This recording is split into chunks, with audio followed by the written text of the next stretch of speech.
Hello, everyone. Good morning, good afternoon, and good evening, depending on the time zone you're in. And welcome to the launch of Center for China and Globalization's latest book, which is The Ebb and Flow of Globalization.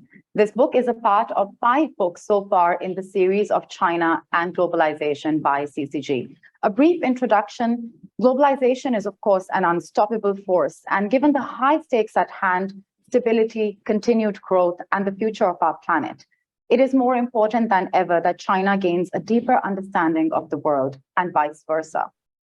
Dr. Huiyao Wang, the author of this book, in his latest work, The Ebb and Flow of Globalization, was recently published by Springer Nature.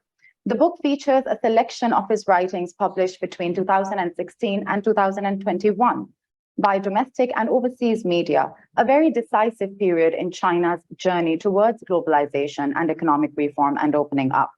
This book focuses on globalization and China evolving in the world.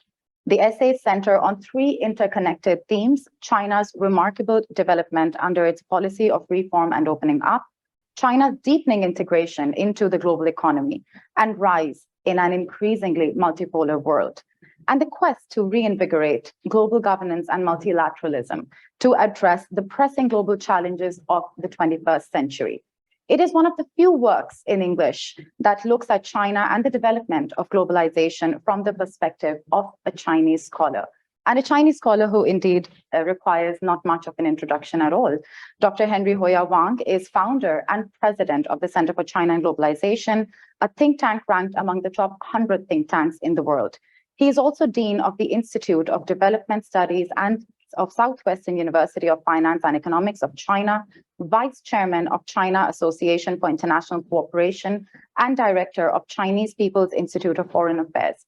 He is currently a steering committee member of the Paris Peace Forum and an advisory board member of the Duke Kunshan University. He pursued his PhD studies at University of Western Ontario and the University of Manchester.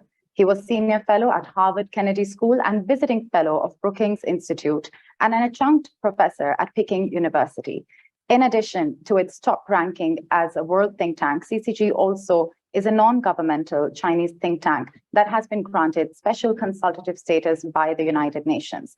So this afternoon, we will come together with Dr. Huiyao Wang and many experts to discuss the importance of this book, the content of this book, and the way forward. So we are pleased to be joined by William Akauer, who is editorial director for business, economics, and political science and law at Springer Nature, by Dr. Wang himself, the author of the book, and a panel of experts: David Blair, economist and writer; Harvey Zodin, senior consultant of the National Image Communication Research Center at Tsinghua University; Liana Lee, regional director for books, China Springer Nature; Alistair Mishi, Secretary General, British East Asia Council; and Andy Mock, who is a commentator at CGTN.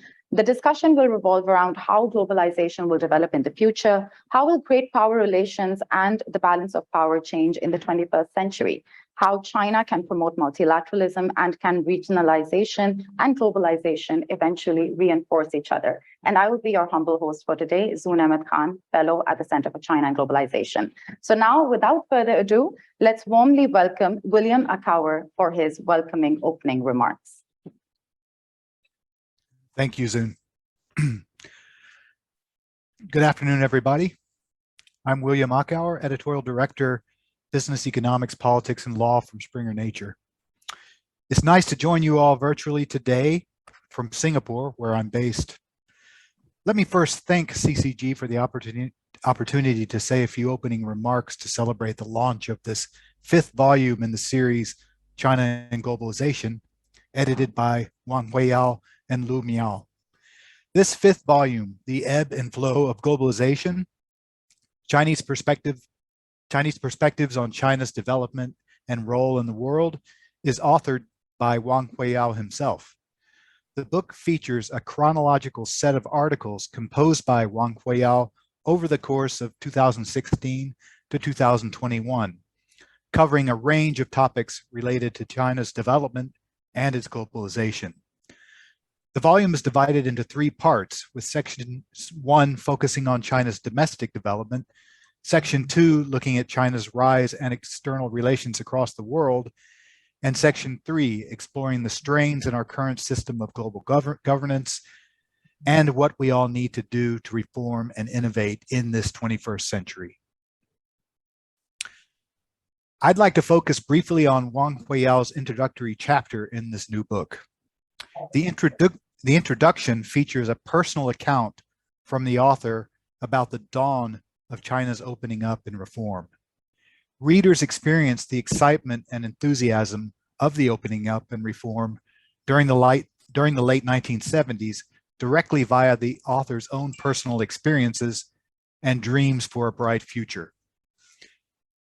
As readers, we find ourselves picturing a young man with a thirst for knowledge and a great affection for reading books, as well as a teenager from the Sichuan capital of Chengdu, leaving the big city for a village 30 kilometers away as part of the Down to the Countryside movement, just shortly before the reform and opening up would become reality. We experience via a young man's own poetry, optimism for a bright future in the line, "Though I stay in this cold room, the wind and clouds of the world fill my chest." The story then takes an exciting turn in that the author learns in late 1977 that the Gaokao would be reinstated by the end of the year. The Gaokao had been suspended since 1966, but would be reintroduced as part of Deng Xiaoping's oversight of science and education and his return to the political scene. This was a life changer for the author, who in the spring of 1978 was accepted to the English and American Department of Literature at the Guangzhou Foreign Language Institute. He, along with a few 100,000 more youth, including current Premier Li Keqiang at the time, would be part of the Xinsanjie, or the new 3 classes of students. Later we learn about the author's appointment to the Ministry of Foreign Trade and Economic Cooperation, now known as the Ministry of Commerce.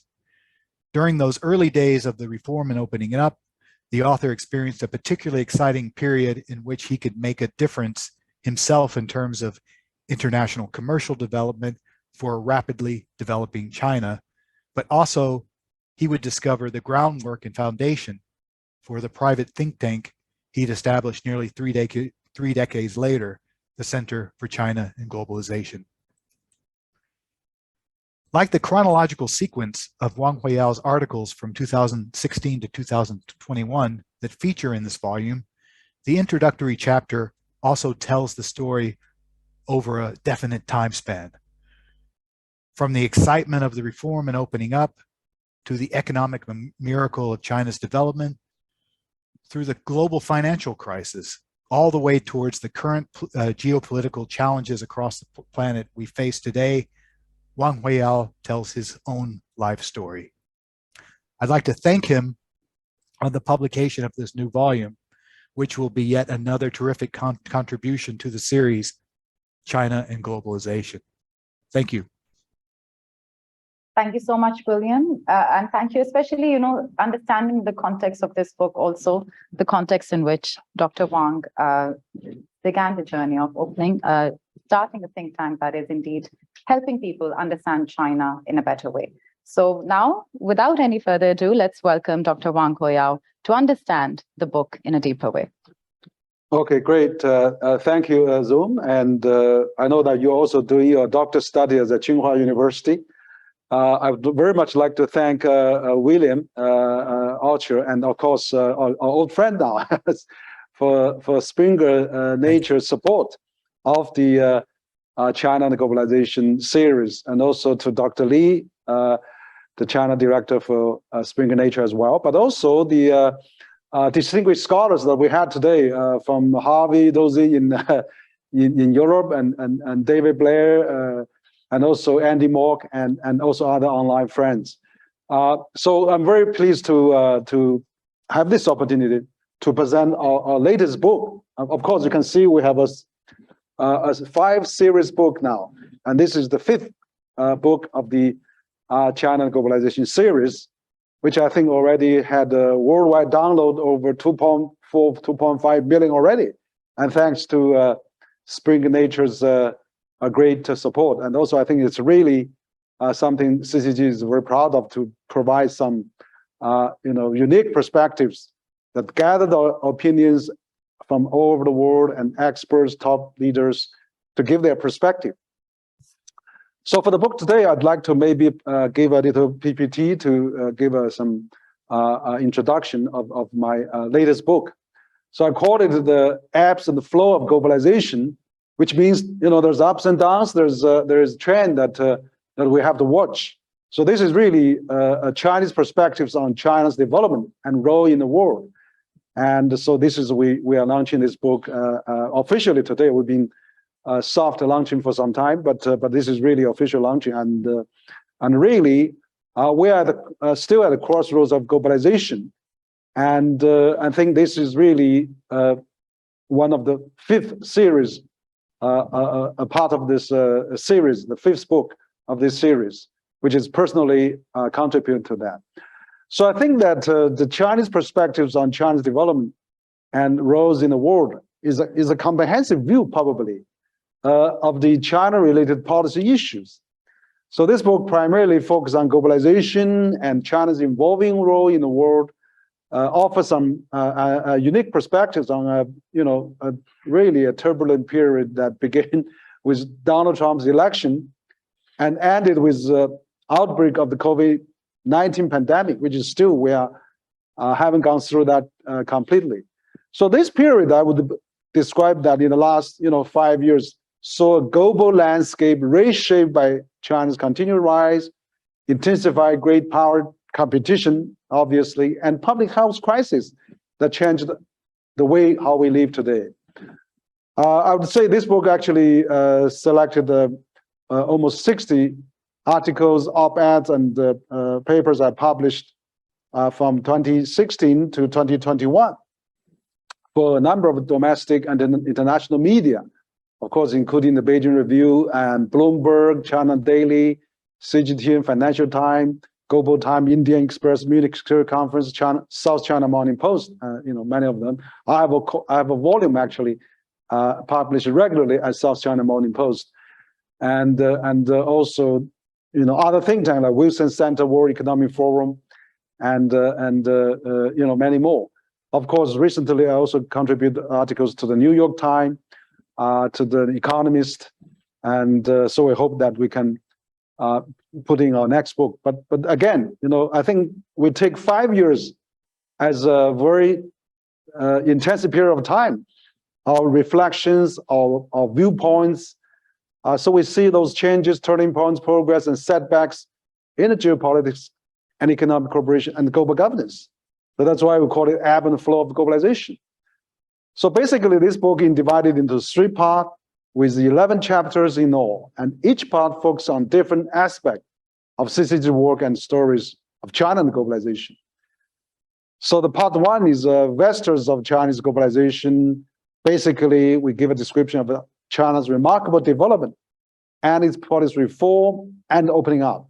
Particularly the opening up. I think that is really, one of the greatest successful therapy of China to have in the last 4 decades. And again, we see that emphasized in the 20th Party Congress.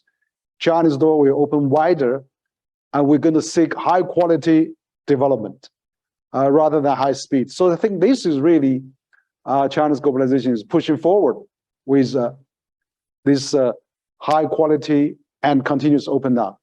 The part 2 actually talk about China's rise in the multipolar world.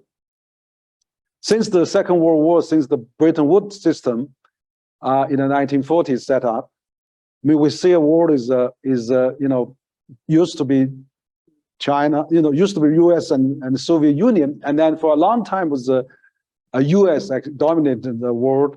But now we're starting to see a rise of China, but that's more multiple, at the EU and the BRICS economy and many other countries. So this part really deals with a multipolar world and China's role in that. And part 3 is basically we give more thought. I give more thought on the reinvigorate, revitalize basically the multilateral system. So the multilateral system we see in the last 7 decades, 8 years already, that needs to be upgraded, needs to be enhanced, and needs to be improved. And China probably can play a very important role to address that global governance deficit and help and work along with other countries to really work with global south to improve that. So I think, basically we have, as Bill kindly mentioned, I had drafted a very long introduction of the book. Basically, it tells a bit about the journey of China's opening up and reform, and also mention quite a bit of our personal experience and stories. And then we have a chapter, Vectors of China's, part 1, of course. So we talked about roles in trade and investment, the rise of Chinese multinational, education, talent, and culture, people-to-people exchanges, and then reflection on the changing. So the part 2 is basically China's rise in the multi-world and reflection of a changing international order, Chinese diplomacy, track to diplomacy in a changing world. And of course, the US-China relation is always at this core period, since the trade war, the decoupling, the sanctions, and all those that the bumps, ups and downs that we have in these 5 years.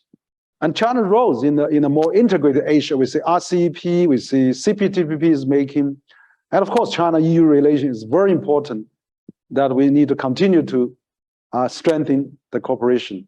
And part 3 of this book is basically to invigorate a multilateral system. We see the multilateral system from the last 76 years is really making a lot of progress and prosperity for the world. But of course, we need to, we still saw a lot of challenges. We need to really upgrade that. We need to find a way to forward free trade. We need to probably also provide some public goods like Belt and Road.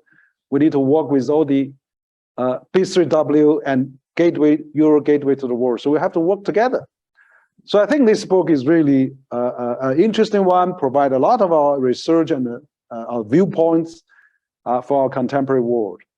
And so now actually in this book, we talked about, from modernist society to modern society, which we said a few years ago. Now that has been reflected. You can see that in the 20th Party Congress, basically emphasize we need to build China into a modern society by the mid of the century. And also smartened up and taking the lead. That's also China is trying to do technology-wise, and particularly in the clean energy sector, building a global talent hub for China's future development. Again, China becomes a magnet to attract global talent. I hope China can do more. It can really speed up the mobility of the talent and relax the more controls, barriers of blocking that from more happening. And also, of course, beyond the Westness, building a more inclusive order for the new decade.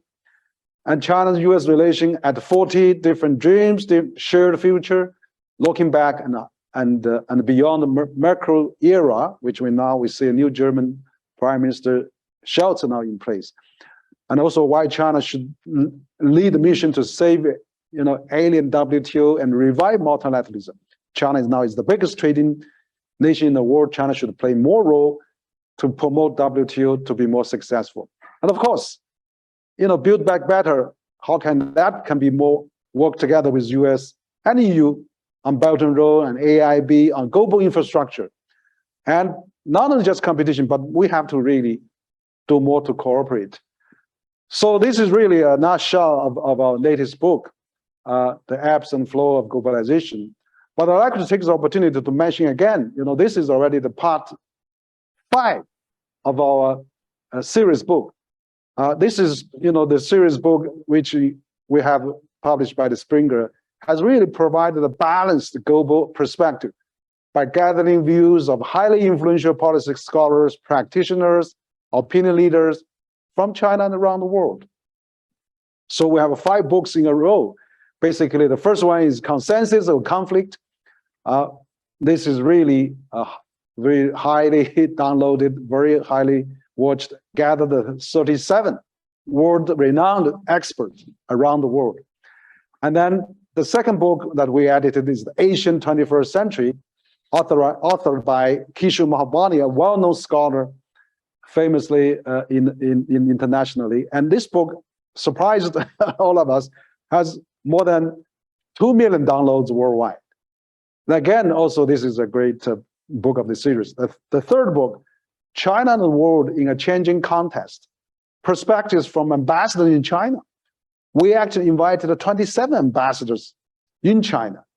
Each contribute a chapter or a section of the book, give a very diversified views on China, from European ambassadors, from Japanese ambassadors, from Australian ambassadors, from many ambassadors, Canadian ambassadors. And so those are really, and also African, Asian, Latin American ambassadors. So it's really a well-represented a global view while this pandemic has locked down, people cannot come to each other. Ambassadors play a more important role in bridge the gap. So their views is highly reflected in this book. And then we have a fourth book, Transition and Opportunity, Strategies for multinational, for global business leaders, multinationals in China. So we have chambers, we have CEOs, we have chairmen. It was really great. And reflecting the business view, also almost 30 business leaders, chairmen, president contribute.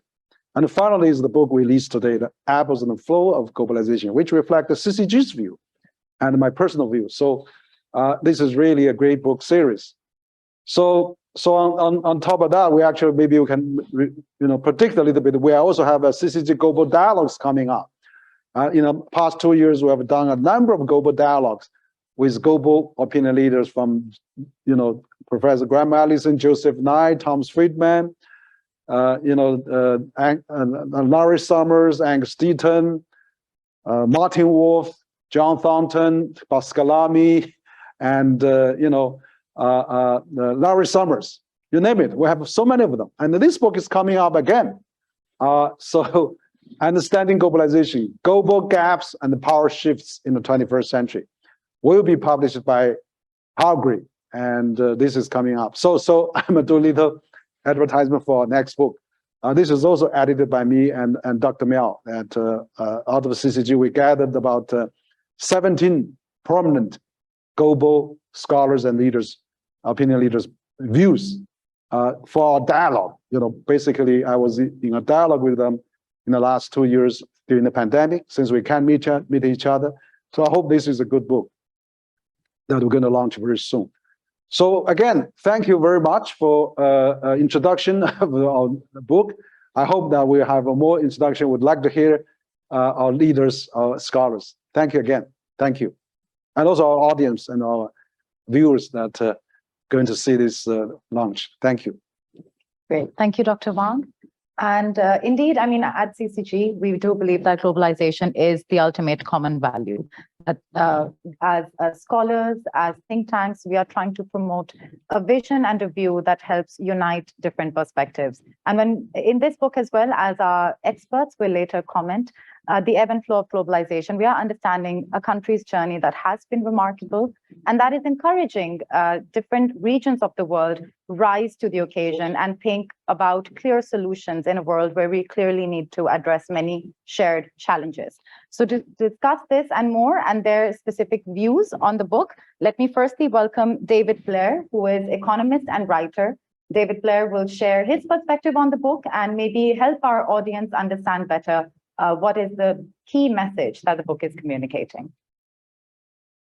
We are certainly in one of the ebbs of globalization that Henry talks about.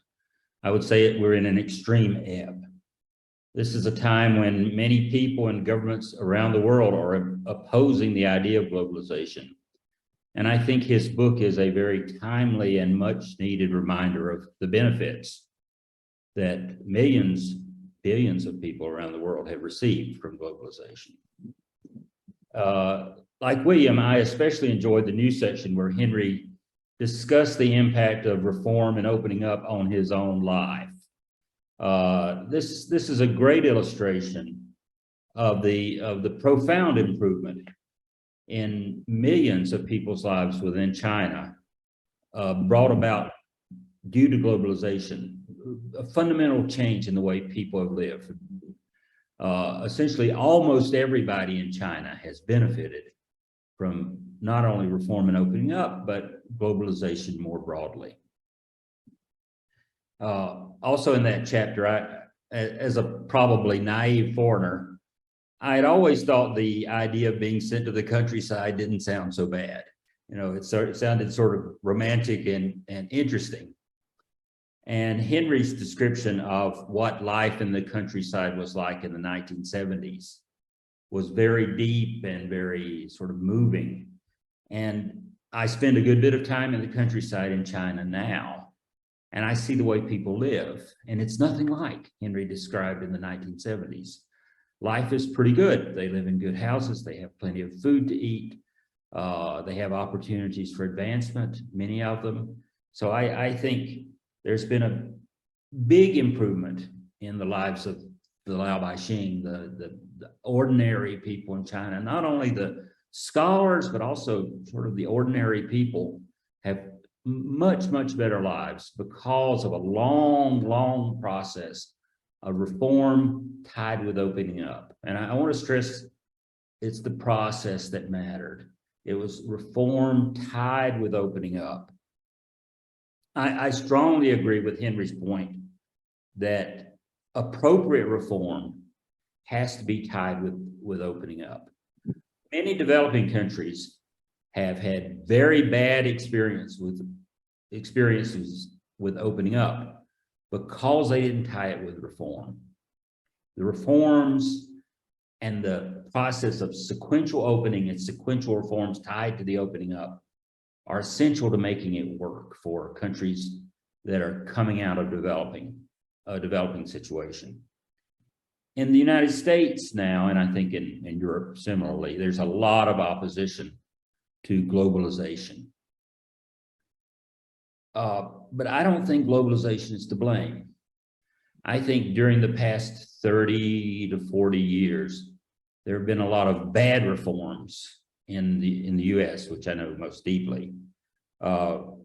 We've seen reckless monetary and fiscal policy, especially in the last 20 years. We've had a zero interest rate policy almost continuously, which has contributed greatly to the inequality, which is causing a lot of damage in the United States. We had banking reforms that concentrated economic power and encouraged banks to take non-productive risks. They could make more money by going into non-productive, highly risky behavior than they could by the traditional path of actually lending to productive enterprises. And we've had non-enforcement of antitrust laws. And we didn't have to do that. That was not an essential part of opening up. But globalization is getting blamed for those bad policies. I think Henry's book can be read as a manual for the right kind of reform and globalization. His chapters go into historical depth about the reform and the opening up. And I think he very strongly ties the two together. And I think that's a real strength for the book. And I think it's something that needs to be learned by countries around the world. Thank you. Yeah. Thank you, David, indeed. And I think especially the part where China is increasingly reaching out to countries, developing countries as well, there is a sense of different experiences of different countries need to be understood. China's experience is unique. It is successful. It is helping developing countries also think more creatively. So I do think many of the chapters in the book that go into so much detail can help people across the world think more creatively when it comes to problem solving, which is at the end of the day, what we're all trying to achieve when we talk about SDGs or improvement. Next, let's invite Harvey Zodin, who is Senior Consultant of the National Image Communication Research Center of Tsinghua University. Harvey, your thoughts on the book. Why must people across the world read it? I'm very happy to be here and congratulate Henry and Springer on this book, which is really a blueprint for future cooperation and global development. It made me smile, and it also made me almost cry.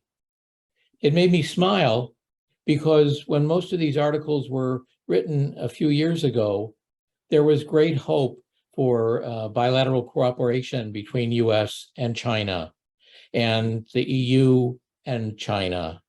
But today, not so much. And today, I think we're almost blindly walking into Thucydides' trap, and it worries me very much. So Henry's book really is a roadmap for how to proceed and how to cooperate between the countries of the world. I think it's really necessary reading for anybody who has hope of salvaging our globe. I was listening today to Secretary General Guterres talk about the COP27 and how far behind countries are in their NDCs, and how if we don't get our global act together, we're not going to make it as a world. We're going to reach some kind of a environmental Armageddon, and quite soon we're seeing aspects of it. So it really is important for the countries to cooperate, and Henry provides many prescriptions in the book.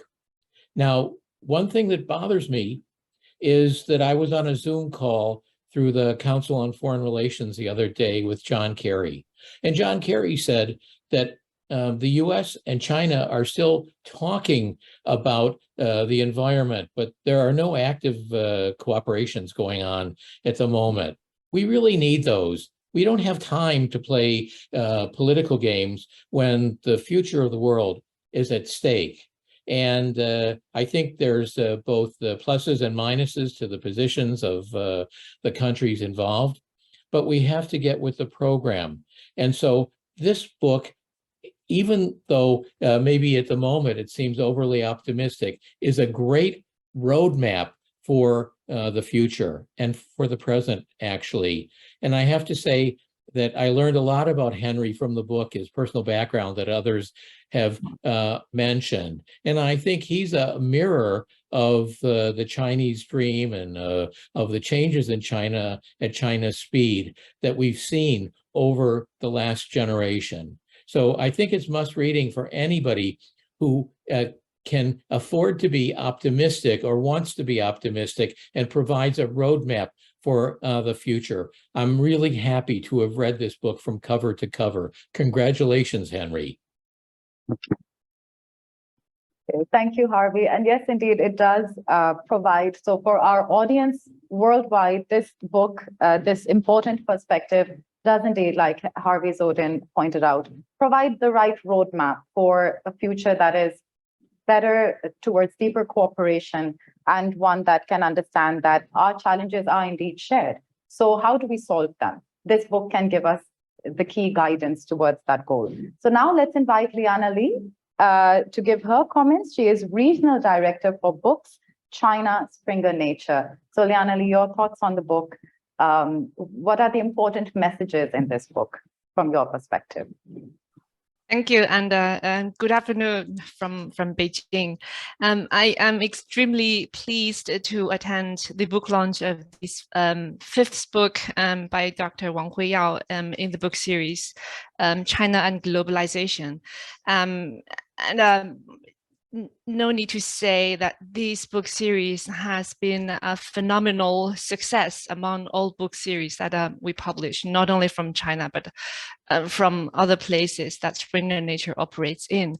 And this series has now become a multiple award winning series. First of all, the first book in the series, Conflict or Consensus, was granted the Springer Nature China New Development Awards earlier this year. That's the annual book awards that we give every year to, in recognition of contributions by China-based researchers in the area of sustainable research and in supporting the fulfillment of the seven SCG goals as designed by the United Nations.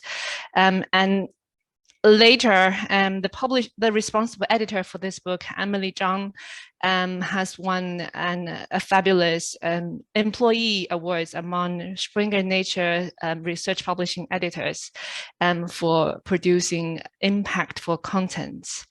And then a lot of the books, including the 2 million downloaders, has continuously been generating resonances and attracting attentions among readers around the globe. And I think this series is a typical case of successful collaboration, with CCG being a globally impactful think tank, and with all the famous and influential authors contributing contents to the series, and with the global distribution and promotional channels that Springer Nature offers around the world. And we are particularly happy to see that this content from China and focusing on topics around China has been attracting so important, significant global attentions. And in the end, I think, as everybody has been talking today, is the theme of globalization that this book series has been concentrating on. That is critically important for the whole world, and of course for China. And there is a whole generation of thinkers, entrepreneurs, and all kinds of practitioners, professionals in China who grown and benefiting from the results of globalization and reform of China. So we are all in this synergy to continue the discussion and comments on the effects of globalization at an intellectual level. And we want to do our best to keep this conversation going. And as a publisher, we're very happy and proud to be a bridge, bridging the global community and the Chinese intellectual groups to continue with this conversation. And finally, congratulations again to Dr. Wang for the successful series and also your particular title this time. Congratulations. Thank you. Thank you. Thank you. Thank you, Liana Lee. Now let's invite Andy Mock, commentator on CGTN, and someone who's also, Andy, you're also helping the world understand the Chinese perspective. And this book by CCG's work in general, and especially this book, helps understand another dimension of China's experience. So your views on the content? Yeah. Thank you, Zhu. Yeah. Thank you, Zhu. So I also would like to add my congratulations to Dr. Wang on the publication of his new book. I think it's important to point out here that, as Harvey and David mentioned, that there is a personal mention to this book. But more broadly, I think the accomplishment of Dr. Wang as well as Dr. Miao in terms of making sure China's voice is heard in a global context really is incredibly important and is a really significant achievement, because we all know with Western media, even with some Western politicians, it's almost impossible to break through the echo chamber of bias and reflexively negative discussion and thinking around China. And I think Dr. Wang and Dr. Miao have achieved with the Center for China and Globalization is not only getting a hearing, but a respectful and serious consideration of the Chinese perspective. And this is not just in circles that have historically been sympathetic to China. So the corporate business world, certain elements of different government institutions, but even some of the most hawkish. So I know that think tanks, for instance, like Heritage Foundation, like Hudson, also have engaged productively and respectfully with CCG. So I think the accomplishments in general of Dr. Wang and Dr. Miao really should be highlighted, but the series of books in particular, I think, contribute to a candid and respectful dialogue that hopefully will improve relations. I have three broad points or comments I'd like to make about Dr. Wang's book in particular. The first is the period it covers from 2017 to 2021 is, I think, pivotal for US-China relations. So, of course, 2017 marked the beginning of the Trump administration, which I think, can point to that as being a kind of a breaking point or a shift change in China-US relations, with a marked downturn, with the tariffs, with the attacks against Huawei, et cetera, et cetera. But this period that Dr. Wang covered in his book also includes the election of Joe Biden. And here I'd like to raise an interesting question, in that many people in the US, many people around the world, had the hope that with the change in administration, there would be a change in stance towards China. And yet there was not. In fact, again, I think as David mentioned, we've only had ebb, that we seem to have gone from bad to worse. And this is sort of going against what we usually understand of American politics, in particular the four-year presidential cycle, that when there's a change in party, there's often a change in positions as well, and this has not happened. So I'll end my first point here with a question as well. What should we be thinking about in 2024 with another upcoming presidential election? And what did we, collectively get wrong about why was there not a change with the Biden administration? My second point then is related to this, is that while we talk about the ebb and flow of globalization, I would caution us that we maybe should distinguish here that this deglobalization or decoupling, I think, indeed is happening, but it really is an American attack against China and countries like Russia as well. But broadly speaking, there seems to be, as Dr. Wang, I think's larger point he makes, is that globalization is a powerful force. And we see this manifest in two ways. One, even with these unprecedented American attacks against China, trade between the US and China really has not suffered. But from a global perspective, we've seen, I think, enormous strides in globalization, trade between China and Africa, trade between China and ASEAN. And in particular, 2022 marks the advent of the Regional Comprehensive Economic Partnership. There have been major advances with the Shanghai Cooperation Organization, which is not just security. So I think that we should be careful here to perhaps distinguish a bit that this is not necessarily an ebb of globalization everywhere, but perhaps, even though it's very important because the US and China are the two largest economies in the world, but it really is limited to a bilateral phenomenon that, again, is rooted in American politics. And related to this point is that I see this US-China conflict as having two theaters. One is ideological, the other is material. And it seems that the US has lost the ideological conflict because these latest measures against China with the semiconductors, blocking not only the chips, but the equipment.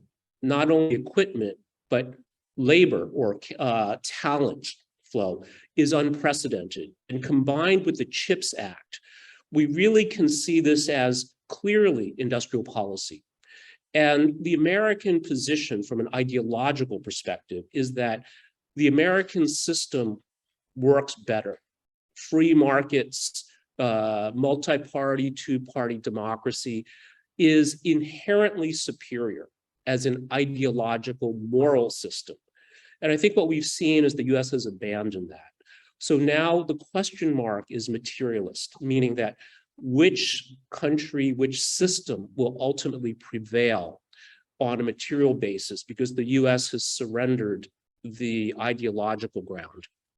And then that leads me to my third and final point, that the key battleground is in technology. And if you're a video game aficionado like I am, I think we can view this as the last level in the video game, meaning that if you play a video game, the first level is relatively easy, the second level is harder. When you get to the very end, sometimes that's called the boss level. So you fight the most powerful bad guy. And if you defeat that most powerful bad guy, the boss, you've won the game. And I think we are at the boss level battle between China and the US, in that if China can survive this unprecedented full spectrum assault against China's, the US has launched against China's technological development, it will have won not only the ideological battle, but the materialist battle as well. So again, I think Dr. Wang's book focuses on an incredibly important time. We have a lot to learn from this time period, which I think some important lessons have been shared by Dr. Wang. And let me end here with a little bit of a plug for a book that I'm working on. So in terms of technology, as I said, I think that this is the final battle, and whoever wins this battle, or if China can survive, if it does not lose, that in fact, the world will change. So I'm looking at this question of technology in China, but from a longer historical period, starting with the Han Dynasty about 2,000 years ago through today, with hopefully some lessons for the future. So I'm, again, delighted to see the publication of Dr. Wang's book. I think it is very important for the reasons I mentioned. I think I echo David and Harvey's points about how it's a good roadmap. It shares personal experiences from Dr. Wang that I think really are illuminating, educational, but perhaps most of all, inspiring. So again, congratulations to Dr. Wang. I would say also congratulations to Dr. Wang and Dr. Miao for the work they've done in ensuring that China's voice is heard even in the most China skeptical circles. Thank you. Thank you, Andy. Thank you for a really detailed, also not just presenting that understanding of a very important book, which I hope our viewers are now thinking of downloading and reading as soon as possible to understand this journey. But you also talk about a very decisive period we are in, that we have entered. And I think this is the perfect point to invite Dr. Wang to also share your deeper perspective based on what our experts have contributed. Yeah. Thank you, Zoom, and really appreciate all the nice and kind comments and the expressions and hopes and all the goodwill that you express. I agree with all of you. I think absolutely it's so important. We are in this very challenging time, and we are in uncharted water now. For the world is more risky and more dangerous actually, as we've seen in the past 5 years.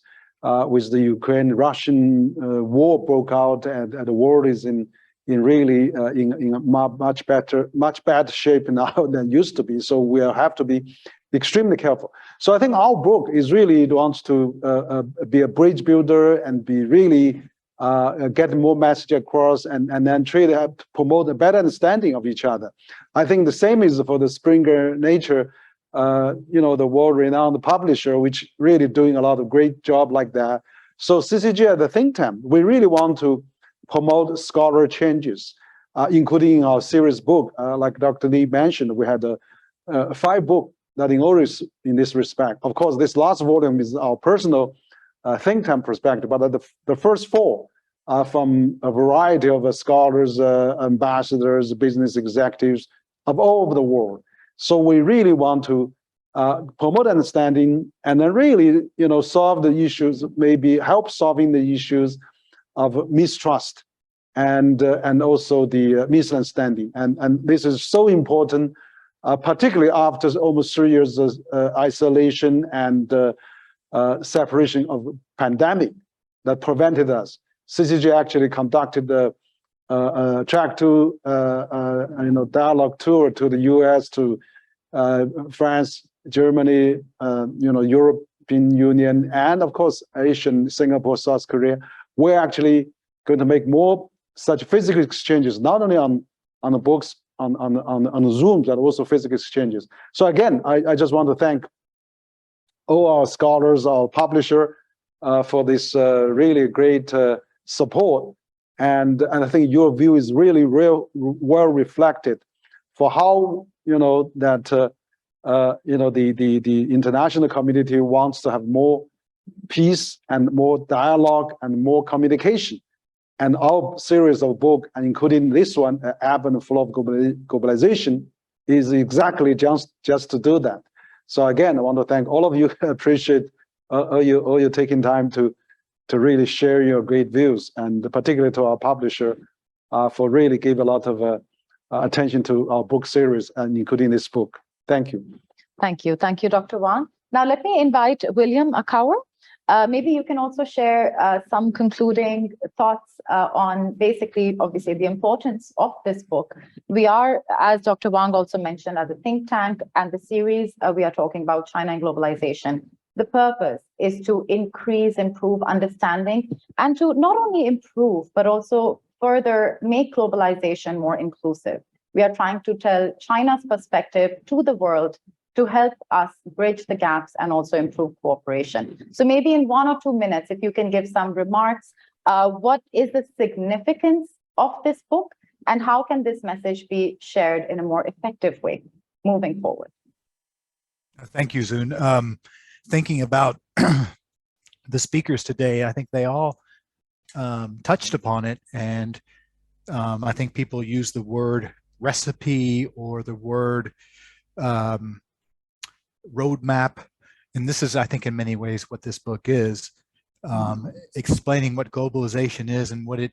I think I remember in the preface, Dr. Wang mentioned that there's no such thing as globalized. It's always globalizing. And that to reflect on the ebb and flow, and so I think that also this book, in the context of the series China and Globalization, is another just really nice fit into that series, which you see from the very first volume that Dr. Wang and Lu Miao edited, a definite red thread of topics related to globalization that are really important. And I was just texting a little bit with my colleagues about how happy and privileged we feel to be a partner with CCG and their publisher, and we look forward to more volumes to come. Thanks. You. Thank you. I think there will be many more volumes. Yeah, we will.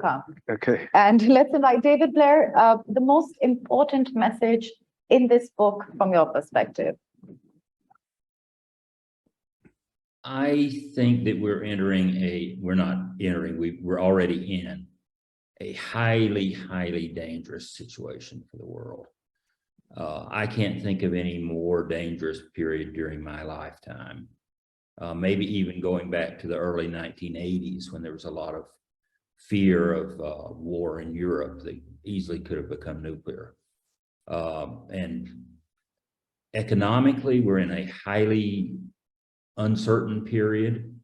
Looking at the situation in the United States, it looks like the economy is worse than I've seen in my lifetime, and that includes the late 1970s. So I think we're likely to be facing another financial crisis and maybe another depression. And looking at the international situation, I mean, I can't believe we're facing a danger of escalatory sequence in Europe. I can't believe we have leaders that got us into that situation. And we're likely to be having increased possible conflict in Asia. And all these things, there's so many risks out there, all of which could go bad. And I'm not sure that we can avoid them, but I think some of the things that Henry is talking about of explaining China to the world helps. I've been amazed at the people that Henry's been able to arrange these dialogues with. I didn't think they would talk to a Chinese think tank, frankly. And he's had very open and extended discussions with very senior Western people who have some influence. So I think that can be helpful. I hope it's enough. I mean, I think there's so many risk factors out there, and frankly, I think we have leaders in the US and in Europe who are making very poor decisions and are likely to get us into worse situations. But what CCG is doing and what Henry has been doing, I think, has been essential toward trying to ameliorate the situation. Let's hope the impact is increasingly felt in China, beyond China, in different parts of the world. And as you said, we cannot avoid the challenges, but perhaps we can try our best to overcome them. And we see in this book, we have different prescriptions to help us overcome them as a global community. Harvey, from your point of view, the most important message in this book? The most important message is that we have to work together, the US, Europe, the rest of the world, China, or we're not going to make it.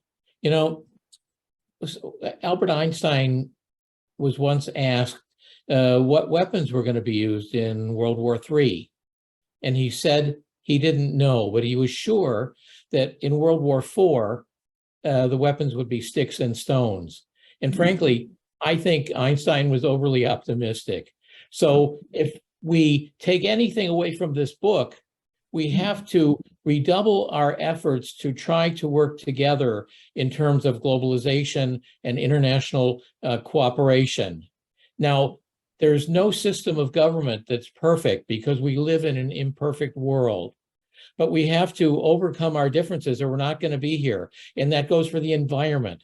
That goes for world peace and how we handle nuclear weapons. And it goes for a wide range of other issues like public health and so on, a crisis over which we still haven't gotten. So the most important message, bottom line of this book, is we have to follow some of these prescriptions and cooperate with each other, but there's not going to be any future. That's my takeaway. And I congratulate everybody involved in the book. And I hope people will pay attention to it because it deserves the attention that people will give it.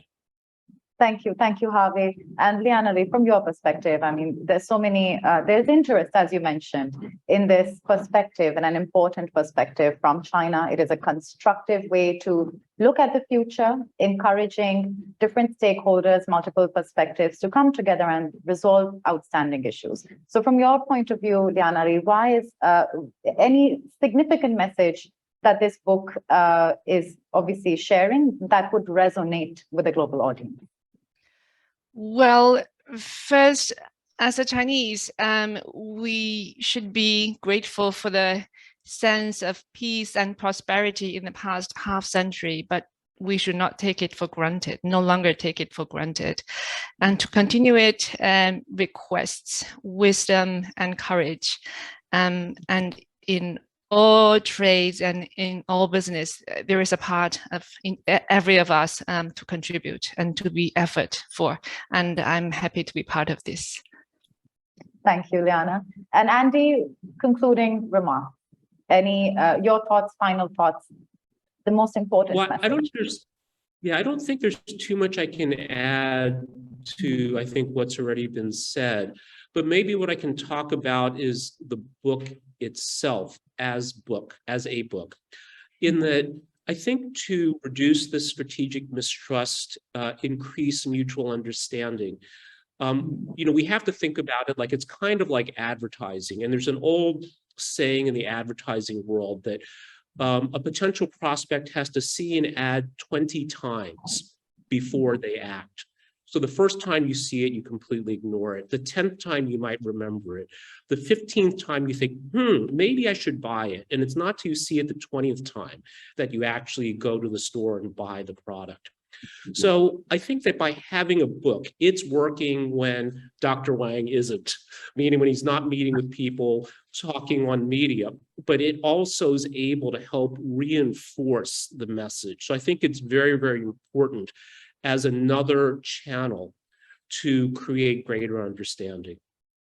Thank you. Thank you, Andy. Now over to Dr. Wang. Yeah. I think we probably come to the end. I really appreciate all your great support, attention, and help, and also all the kind introduction. Of course, we still have a long way to go. I mean, CCG is only 15 years. We've been trying our best to promote, as a bridge between China and outside world, and that's exactly we need scholars like you, and also, of course, a great publisher like Spring Nature.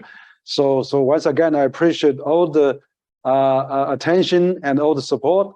And I particularly want to thank our international readers and our international friends, and also colleagues from different think tanks, media, and of course also policy circles and industry, all walks of life. CCG really appreciate all your attention, and we would like to work with you and to really contribute. I know it's a long journey, but we have to continue. We are living a more as one of you rightly said, more dangerous world now, and we really want to make a peace and make a mutually acceptable world for a time to come. Thank you all very much again. I appreciate it. Thank you. Okay, so I think we wrap up. Thank you. Thank you, Dr. Wang, really for the book. I'll add a little comment of my own. I've been in China for 7 years, and 2014, when I wanted to come, we did not have access to this kind of perspective from China. It was very difficult to understand China's journey, China's point of view. And I think for a global audience, for not just people studying international relations or history or politics, for people in general, China's speed, scale, and scope of improvement, of reform, opening up and engaging the world is intriguing, it is fascinating, and there are valuable lessons for all of us to learn. So do download our entire series, and this last book of the series, the 5th book, The Ebb and Flow of Globalization, to really understand this journey. And do follow Center for China and Globalization's work. So once again, thank you to Andy, Harvey, David, William, and Liana Lee, and all of our audience. Download the book, do raise questions, any questions, queries you have, and follow CCG's work, which is there to connect the world. Goodbye for now. Thank you. Thank you. Okay, bye-bye. Thank you. Bye-bye. Thank you.